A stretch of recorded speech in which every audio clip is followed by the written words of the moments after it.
ରଖିଛନ୍ତି ତାଙ୍କର ବି ଚାକିରି। ତମେ ଭାବ ଯିଏ -0 କି 5 ରଖିକିନା ଚାକିରି କରୁଛନ୍ତି ସେମାନେ ଯୋଉ ସ୍କୁଲରେ ପାଠ ପଢିବେ ସେଇ ପିଲାମାନଙ୍କର ଅବସ୍ଥା କଣ ହବ। କିନ୍ତୁ ଆମ ମାନଙ୍କ ଭଳି ମାନେ ଯିଏ ଜେନେରାଲ କାଟାଗୋରୀ ପିଲାମାନେ ସେମାନେ କଣ କରନ୍ତି ନା 100 ଉପରେ ମାର୍କ ରଖିକିନା ସେମାନେ ଚାକିରି କରନ୍ତି। ଏଠି ମାନେ ଆମର ଯୋଉ ସରକାର କଣ ଦେଖୁଛନ୍ତି ମାନେ ପ୍ରକୃତ ଶିକ୍ଷା ଦେଖୁଛନ୍ତି। ସେ ଚାହୁଁଛନ୍ତି କଣ ନା ସବୁ ପିଲା କେମିତି ମାନେ ଆଗକୁ ଯାଆନ୍ତୁ। କିନ୍ତୁ ଯୋଉ ପିଲା 5 ରଖିକିନା ପାଠ ପଢେଇବ ସେ କଣ ପିଲାମାନଙ୍କୁ ପଢେଇବ। ସତ କଥା ନା ନାଇଁ। ଯେ ଜେନେରାଲ ପିଲା 120 ତା ତୁଳନାରେ ରଖିଛି ସିଏ ଯେତିକି ଦିନ ପଢେଇବ ଯେ 5 ରଖିକିନା ଯାଇକି ଟିଚରସିପ ପାଇବ ସେ କେବେ ଭଲ ପାଠ ପଢେଇ ପାରିବ। ସେଇଠି କଣ ପିଲାମାନଙ୍କର ଶିକ୍ଷା ଦବିଲା ନା ନାହିଁ।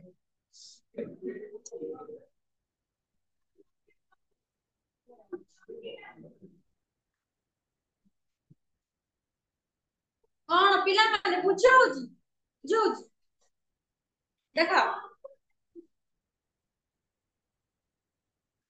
କିନ୍ତୁ ମୋର ଧାରଣା ଏହି ପ୍ରକାର ଅଧପତନ ଯେ କେବଳ ବଙ୍ଗଳା ବିଭାଗରେ ହୋଇଛି। ପିଲାମାନେ ଅଧପତନ କଣ ମାନେ ତଳକୁ ତଳକୁ ଯିବା କେବଳ ବଙ୍ଗଳା ବିଭାଗରେ ହୋଇଛି ତା ନୁହେଁ। ଅନ୍ୟାନ୍ୟ ବିଭାଗରେ ମଧ୍ୟ ଆସ୍ତେ ଆସ୍ତେ ତାହା ପ୍ରବେଶ କରେ। କେବଳ ବଙ୍ଗଳା ସାହିତ୍ୟ ବଙ୍ଗଳା ଦେଶରେ ସେଇଟା କେବଳ ହେଇଛି ଏଇଟା ସେଇଟା ନୁହଁ। ମାନେ ଆମର ଓଡିଆ ମାନେ ଇଂଲିଶ ସବୁ ବିଭାଗରେ ବି ମାନେ ଏଇଟା ମାନେ ପ୍ରଭାବ ପଡୁଛି। ଦୁର୍ଭାଗ୍ୟବଶତଃ ଆମ ଦେଶରେ ଗବେଷଣା ଡିଗ୍ରୀ କଲା ବେଳେ ଛାତ୍ର ମାନଙ୍କୁ କୌଣସି ପ୍ରବନ୍ଧ ଇତ୍ୟାଦି ଲେଖି କିମ୍ବା ପ୍ରକାଶ କରି ନିଜର ପ୍ରବୀଣତାର ପରୀକ୍ଷା ଦେବାକୁ ପଡେ। କଣ ନାଇଁ ଆମେ ଯୋଉ କହୁଛେ ପିଏଚଡି ଯୋଉମାନେ ପିଏଚଡି କରୁଛନ୍ତି ଏବେ ତ ପିଏଚଡି ମାନେ ବହୁତ ସହଜ। ମାନେ ଯାହାର ଚିହ୍ନା ପରିଚୟ ମାନେ ଅଛନ୍ତି ଯିଏ ବିନା ନେଟ ପାଇଛନ୍ତି ବି ସିଏ ପାଇଯାଉଛନ୍ତି। କିନ୍ତୁ ଯିଏ ନେଟ ପାଇ ଏମଫିଲ କରିକିନା ଯିଏ ଭଲ ଷ୍ଟୁଡେଣ୍ଟ ସିଏ ପାଉନାହାନ୍ତି ହେଲା। କାହିଁକି ନା ତାଙ୍କର ଚିହ୍ନା ପରିଚୟ ଅଛି। କିନ୍ତୁ ପିଏଚଡି ନାମ ହିଁ ହଉଛି ରିସର୍ଚ୍ଚ କରି ଲେଖିବା ମାନେ ଗୋଟେକୁ ଗବେଷଣା କରିକିନା ଆମେ ଲେଖିବା।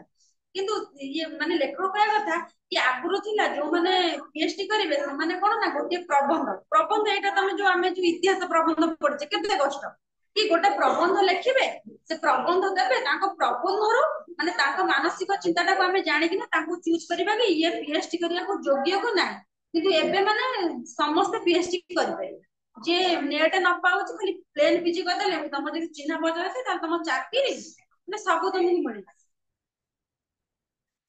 କଣ ନା ପାଶ୍ଚାତ୍ୟ ଦେଶ ମାନଙ୍କର ବିଶେଷତଃ ଆମେରିକାରେ ସେହି ପରିସ୍ଥିତି ନିଜ କାର୍ଯ୍ୟକଳାପର ପ୍ରଗତିର ପରିଚୟ ଦେବାକୁ ପଡେ। କିନ୍ତୁ ଏ ଦେଶରେ ଜ୍ଞାନୀ ଗବେଷକ ମାନେ ଲୁଚି କରିଥାନ୍ତି। ହଠାତ୍ ବାହାରି ପଡି ଏପରି ଚମକ ଦେଖାନ୍ତି ଯେ ହଠାତ୍ ଲୋକେ ଚମକି ପଡି ବିଶ୍ୱାସ କରିପାରନ୍ତି ନାହିଁ। ସେ କହୁଛନ୍ତି ଦେଖ ଆମର ମାନେ ଭାରତରେ ମାନେ ଯୋଉ ଶିକ୍ଷାର ବ୍ୟବସ୍ଥା ଟା କଣ କିନ୍ତୁ ଆମେରିକା ମାନଙ୍କରେ ମାନେ ଜଣେ ଜଣେ ଦେଖିବ ପିଲା ଥିବେ ମାନେ ସେ କଣ କରୁଥିବେ ନା ଲୁଚି କରି ମାନେ ତାଙ୍କର ସେଲ୍ଫ ଷ୍ଟଡି କରୁଥିବେ। କିନ୍ତୁ ଏକାଥରେ ଯେତେବେଳେ ଆଇଏସ୍ ଓଏସ୍ ପାଇଯିବେ ତାଙ୍କର ଏକାଥରେ ସବୁ ଫାଇଲ ରେଡି ଥିବ ହେଲା। ସେ କଥା କହୁଛନ୍ତି କି ଆମେରିକା ସେଇ ଦେଶରେ ନିଜେ ମାନେ ରିସର୍ଚ୍ଚ କରି ମାନେ ବେଳେ ବେଳେ ମାନେ କଣ ଜଣେ ଜଣେ ଥାଆନ୍ତି ଏକାଥରେ ମାନେ ଗୋଟେ ଗୋଟେ ଜିନିଷ ରିସର୍ଚ୍ଚ କରି ଏକାଥରେ ସାଇଣ୍ଟିଷ୍ଟ ହେଇଯିବେ। ମାନେ ଏମିତି ଏକାଥରେ ଏମିତି କରିବା ଦ୍ୱାରା ସେ ଏକାଥରେ ମାନେ ଚମକ ସୃଷ୍ଟି କରନ୍ତି। ଗୋଟେ ଉଦାହରଣ ଦେଇ କହିଛନ୍ତି ଆଉ ଭାରତ ବର୍ଷରେ କେତେକ ବିଶ୍ୱବିଦ୍ୟାଳୟରେ ଶହ ଶହ ପିଏଚଡି ଡିଗ୍ରୀ ବାହାରୁଛନ୍ତି।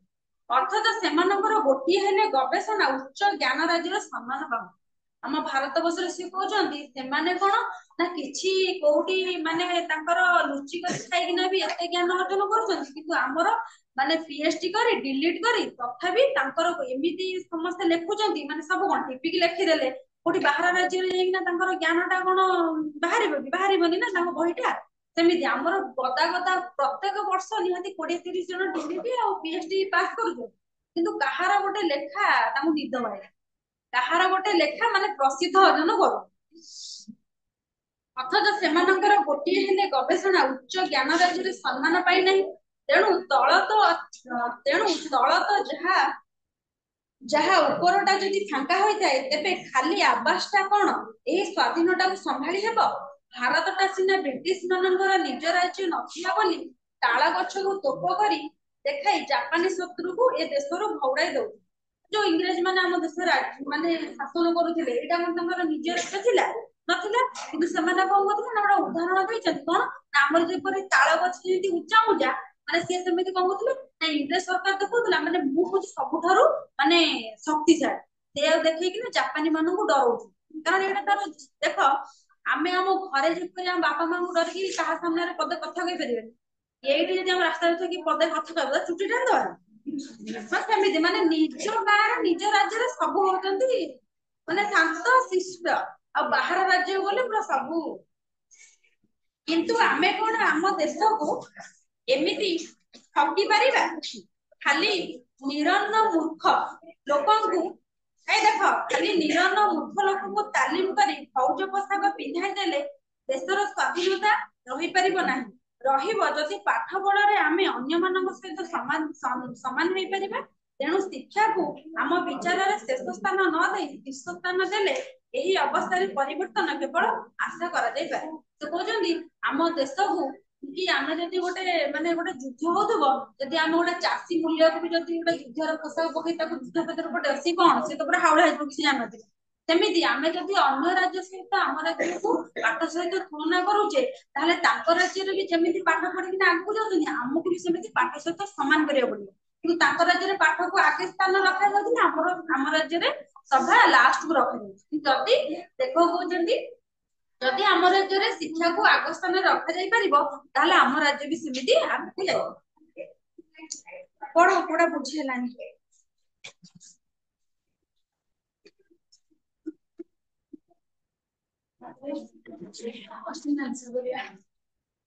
ପିଲାମାନେ ବୁଝିଲା? ଆମେ ତ ଆଜିକା ପିଲା କଣ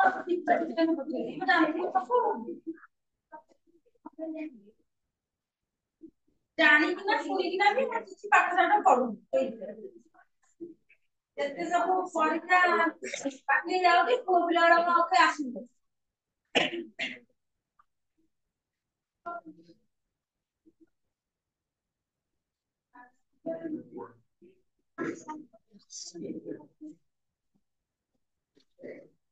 ବଡ କୋଶ୍ଚିନ୍ କୋଶ୍ଚିନ୍ ପଚାରିବା। ଏଇ ପୁଅ ପିଲାମାନେ ବୁଝିପାଇଲ? ତମର ଆଉ ପିଲା କାହିଁ ଆସୁନାହାନ୍ତି? ସବୁ ହେଇଯାଇଛି। ଆଉ କେତେ ଡିସେମ୍ବର ଜାନୁଆରୀ ଆଉ 2 ମାସ ପରେ ଆଉ ଫେବୃଆରୀ 15 ନା କଣ ପଣ୍ଡିତ ହେଇଯାଇଛି ନା ନାଇଁ?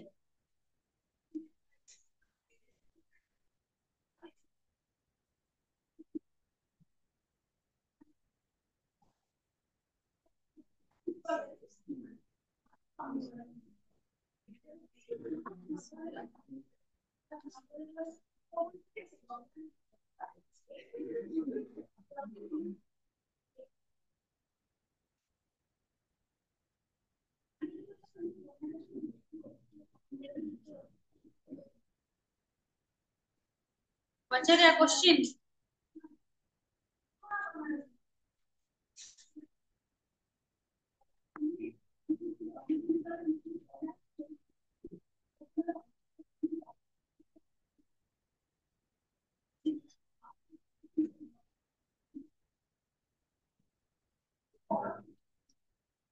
ଦେଖ କଣ ତାର କିଛି ବୁଝିବାର ଅଛି ଯଦି କୁହ ବୁଝେଇଦେବି।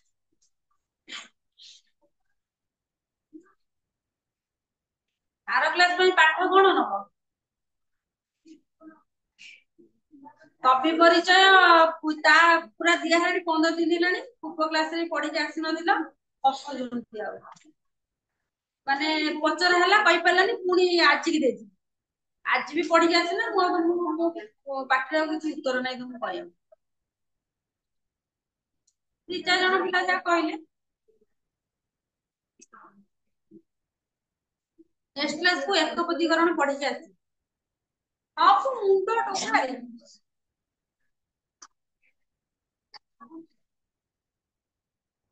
ଦେଖ କଟା ପଚାରିବା 1 ନମ୍ବର। ଆଞ୍ଚଳିକ ସଭାର କେଉଁ, ସବୁ ହାତ ଟେକିବ, କେଉଁ ବିଷୟକୁ ସଭା ଉପରେ ବିଚାର ପାଇଁ ରଖାଯାଇଥିଲା? ତମେ କଣ ପଢିନ? ହାତ ଟେକୁନ, କୁହ ତମେ କୁହ। ଜାଣିଛ ହାତ ଟେକୁନ। ଇଏ ସବୁ ବେଶୀ ପଣ୍ଡିତ, ଇଏ ମାନେ ଲୁଚି ଲୁଚିକି ବାହାରିବେ ଆଉ ନୁହଁ। ଶିକ୍ଷାକୁ ଜିଲ୍ଲା ପରିଷଦ ସଭାର କେଉଁ କ୍ରମରେ ବିଚାର ବିଷୟ ଭାବରେ ରଖାଯାଇଥିଲା? କୁହ, ଯେ ତମେ କୁହ। ମଣିଷ ମନକୁ ପ୍ରଥମେ ଶିକ୍ଷାରେ ସଜାଡି ତାପରେ ତାକୁ କେଉଁ କଥା କହିଲେ ସେ ବୁଝିପାରିବ? କୁହ। ଲେଖକ ଆଜିକାଲିର ଯୁଗକୁ କେଉଁ ଯୁଗ ବୋଲି କହିଛନ୍ତି? ତମେ ତମ ପାଖ କୁହ। ନିରକ୍ଷରତା ପାଇଁ ଉନ୍ନୟନ ପଛରେ ପଡିଛି ବୋଲି ଜାତିସଂଘ ତାଙ୍କ କେଉଁ ରିପୋର୍ଟରେ କହିଛନ୍ତି?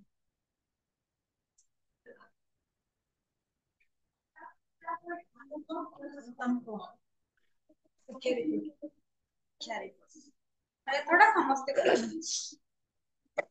କେଉଁ ମହାଦେଶରେ ନିରକ୍ଷରତା ସବୁଠୁ ବଡ ସମସ୍ୟା? ଯୋଜନା ଅର୍ଥ ବିଭାଗଙ୍କ ବିଚାରକୁ ଆସିଲେ ପ୍ରଥମେ ଆଘାତ କେଉଁ ବିଭାଗ ଉପରେ ପଡେ? ବିଶେଷଜ୍ଞ ମାନଙ୍କର କେଉଁ ଦେଶରେ ବିଶେଷ ମୂଲ୍ୟ ନାହିଁ? ଆଡେ ହାତ ଟିକେ ସାଡେ ଗପୁଛ କୁହ।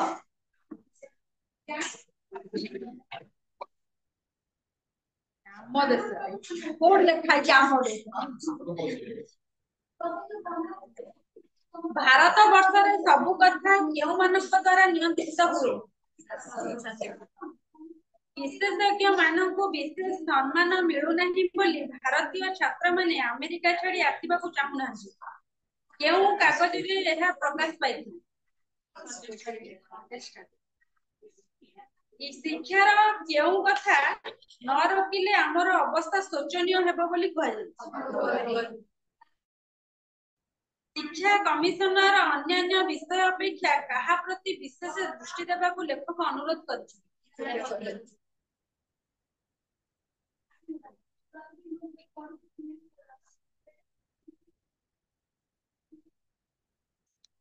ସତ୍ୟ ହୋଇଥିଲେ ସାଂଘାତିକ ନାମକ ଉପାଗ୍ର ଲେଖା କେଉଁ କାଗଜର?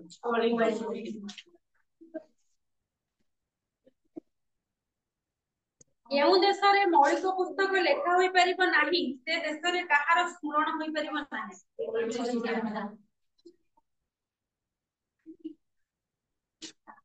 ଆନ୍ଧ୍ରପ୍ରଦେଶର ଛାତ୍ରଟିଏ କଣ ବିକି 10,000 ଟଙ୍କା ଲାଭ ଉଠାଇଥିଲା?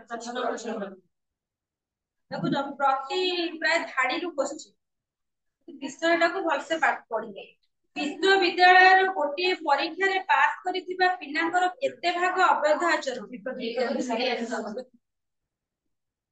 କାରଣ ଏତିକି ଯେତିକି ଦେଇଛି ସେଥିରେ କୋଶ୍ଚିନ୍ ଆନ୍ସର ପରୀକ୍ଷାରେ ଆଠାରୁ ବି ଆହୁରି ମାନେ ହେଇକିନା କୋଶ୍ଚିନ୍ ଆସିପାରିବ ବିଷୟ ଭିତରେ ବିଷୟଟାକୁ ପଢିବ। ହୀରାକୁଦ ବନ୍ଧରୁ ପାଣି ଝରିଲା ପରି ସାରା ବର୍ଷ ଯାକ କଣ ଆସ୍ତେ ଆସ୍ତେ ବାହାରୁଛି? ଆଗେ ମାଟ୍ରିକୁଲେସନ ପାସ୍ କରି ଲୋକେ କେଉଁ କାମ ଚଳାଉଥିଲେ? କାହାର ବୋଧହୁଏ ଆଜିକାଲି ପାଠ ସଙ୍ଗେ କିଛି ସମ୍ପର୍କ ନାହିଁ? ବ୍ରିଟିଶ ମାନେ କାହାକୁ ତୋପ କରି ଦେଖାଇ ଜାପାନୀ ଶତ୍ରୁକୁ ଏ ଦେଶରୁ ଘଉଡାଉଥିଲେ?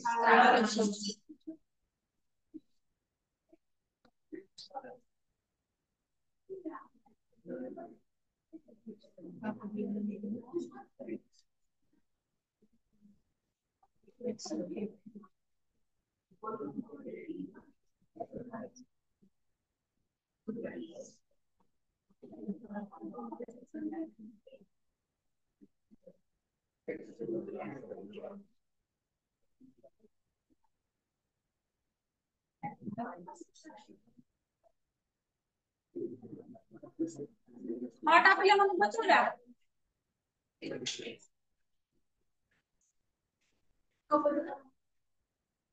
ଏକପତିକରଣ ଦେଲି ପଢିକି ଆସିବ।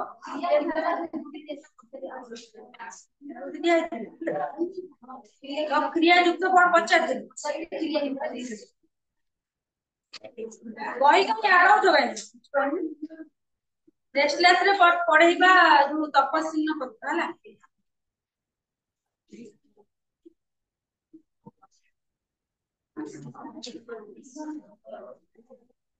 ପିଲାମାନେ ଇନ୍ଦ୍ର ଚନ୍ଦ୍ର ନ ମାନିବା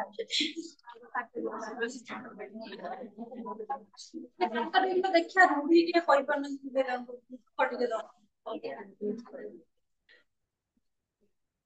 ଇନ୍ଦ୍ର ଚନ୍ଦ୍ର ନ ମାନିବା ରୁଢିର ଅର୍ଥ କଣ? ମୋ ପୁଅ ପିଲା କେହି ହାତରେ ରୁହନ୍ତି ତମେ କୁହ। କାହାରେ ଫାଟେ ନଥିବ। ଉପରେ ଉପରେ ଭାସିବା।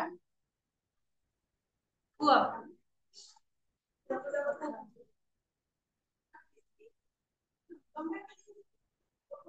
କୁହୁଡି ପହଁରିବା।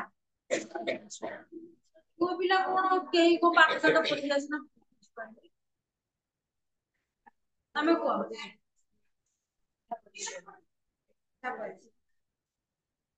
ଖଣ୍ଡା ଧାରରେ ବାଟ ଚାଲିବା। କଣ? ସାବଧାନ ହେଇ ଚାଲିବା। ଖାଇବା ପତ୍ରରେ ଧୂଳି ଦେବା। କୁହ। ଜୀବିକାରେ ବାଧା ଦେବା। ଘଣ୍ଟ ଘୋଡାଇବା। ଗୋଡ ତଳେ ପଡିବା। ନେହୁର ହେବା। ଗୋଡ ତଳେ ନ ଲାଗିବା। ଚଳୁ କରିଦେବା। ଅନ୍ଧର ଲଉଡି। ଚଷୁ କୁଟିବା। ଚାଲିଲା ଶଗଡରେ ହାତ ଦେବା। ଚିତା କାଟିବା।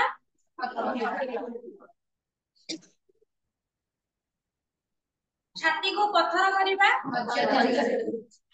ଜିରାରୁ ଶିରା କାଢିବା। ଝିଣ୍ଟିକା ମାରି ବଣି ପୋଷିବା। ତିନି ପାଞ୍ଜିରୁ ଯିବା। ତିଳକୁ ତାଳ କରିବା। ଦାନାରେ ଧୂଳି ଦେବା। ଦୁଇ ନାଁରେ ଗୋଡ ଦେବା।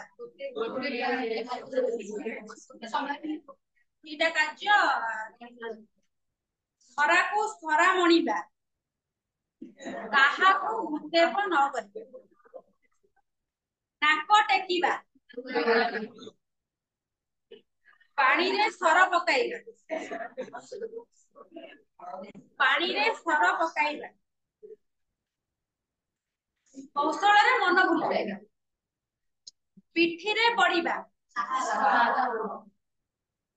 ବାଟ କାଟିବା। ବାମନ ହୋଇ ଚନ୍ଦ୍ରକୁ ହାତ ବଢାଇବା। ବିରାଡି କପାଳକୁ ଶିକା ଛିଣ୍ଡିବା। ବିଷ ଦାନ୍ତ ଭାଙ୍ଗିବା। ବିରାଡି ବେକରେ ଘଣ୍ଟି ବାନ୍ଧିବା। ଶକ୍ତିଶାଳୀ ଲୋକ ବିରୁଦ୍ଧରେ। ମନ ଘର ଧରିବା। ଅସୁବିଧାରେ ପଡି ସତର୍କ ହେବା। କିଛି କହିପାରୁନି କଥା କଣ? ଯେତେ ପରୀକ୍ଷା ମାଇଣ୍ଡ ପଳଉଛି କୁଆଡେ ନା କଣ?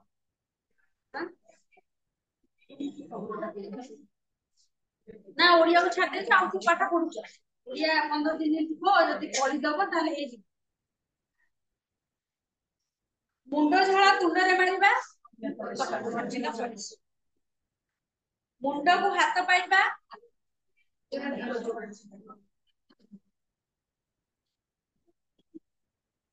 ହାତେ ମାପି ଚାଖଣ୍ଡେ ଚାଲିବା।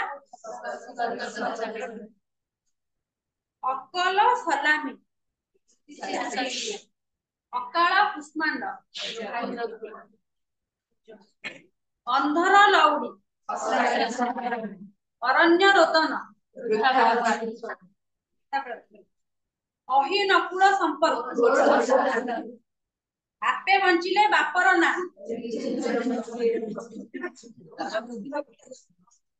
ଉତ୍ତମ ମଧ୍ୟମ।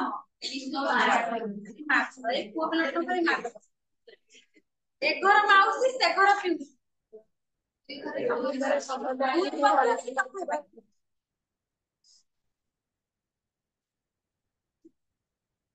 ଓଳିଆରୁ ଗଜା।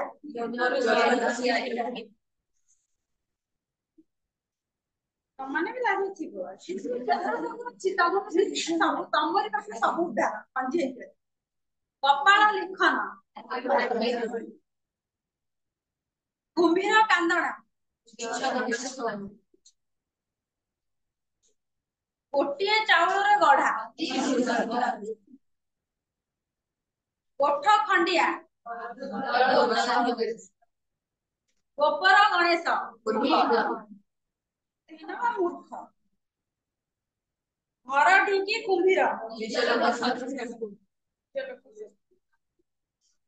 ଚାରି ଦଉଡି କଟା ଲଗାମ ଛଡା ଚମ୍ପା ମାଳି ଝିବିଟି ଖେଳରୁ ମହାଭାରତ ତେଲିଆ ମୁଣ୍ଡରେ ତେଲ ନଈ ନଦେଖୁଣୁ ନଙ୍ଗଳା ଡାକ୍ତର ଗୋବର୍ଦ୍ଧନ କିଏ ତମେ ଭଲ ପାଠ ପଢିଲେ ଆଉ ଟିକେ ଗଣ ବିଚ୍ଛାତି ବାହାକୁ ବତା ବାହାଘର ବେଳେ ବାଇଗଣ ରୁଆ ପରୀକ୍ଷା ଥିବ 8 ଦିନ ଘରେ ଯେମିତି ଜମା ତୁ ଖାଇବାକୁ ଡାକେ ତୁ ପରୀକ୍ଷା ଆସି ତୁ କିଛି କରିବିନି ରାତି ଦିନ ଅନ୍ଧାର କରିକିନି ଆଲୁ ଉଠିବା ବୋଝ ଉପରେ ଲଳିତା ଭିଡା ମାଙ୍କଡ ହାତରେ ଶାଳ ଗ୍ରାମ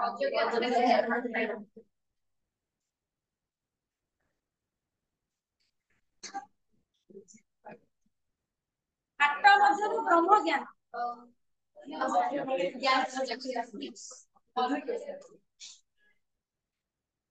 ତମର ପଡିବ କଣ ମତେ ବାକ୍ୟ ଗଠନ ନାଇଁ ଏଥରଟା କଣ ବା ପଡିବ 4ଟା ଅପସନ ତା ଦେହରୁ ବାଛି ନେଇବ ଗ୍ରାମାର ବି ପଡେ ସେଇଆ ପଡିବ ନାଇଁ ତାହେଲେ ତମର ଯେମିତି ଲାଗୁଛି ଯୋଉ ବାକ୍ୟ ଗଠନ ଦବ ଖାଲି ଦବ ହାଟ ମଧ୍ୟ ବ୍ରହ୍ମ ଜ୍ଞାନ ଏମିତି ଯୋଉ ଅନୁପଯୁକ୍ତ ସ୍ଥାନରେ ଜ୍ଞାନ ଚର୍ଚ୍ଚା ଆଉ କଣ 4ଟା ଦେଇଥିବ ତମେ ତା ଠିକ ହେଇଯାଇଛି ତମ ପାଇଁ ଦେଖିବା କେତେ କଣ ରଖୁଛନ୍ତି ଆଥର ପିଲାମାନେ ତେୟା ଲବେ ରଖିବେ ଦେଖିବା କେତେ ଯାଉଛି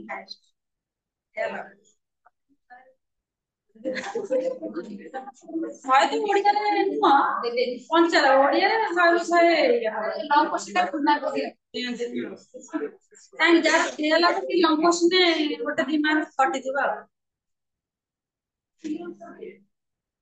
କ୍ଷୀର ନୀର ସମ୍ପର୍କ